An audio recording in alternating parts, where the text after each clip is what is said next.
Ngayong adlaw mo kini ato ang latest weather update karong adlaw Biyernes, adlaw sa Pasko, December 25, 2020. Doon na kita'y gibantayan nga usa ka low pressure area nga naagawas sa Philippine Area of Responsibility o karong alas 3 sa buntag kini ana sa gilayon nga 645 kilometers silangan habagatang silangan sa Davao City, Davao del Sur.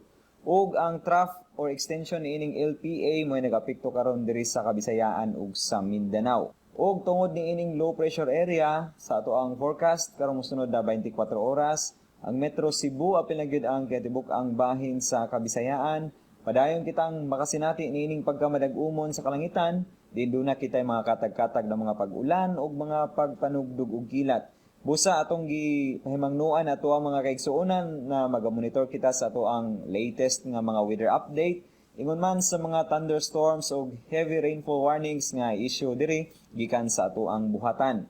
Posible ang mga pagbaha, ingon man mga pagdahili sa yuta, ilabi na sa mga prolonged periods nga duna kitay mga pag-ulan. Mo-improve ang weather diri sa Visayas sugod sa adlawng Lunes.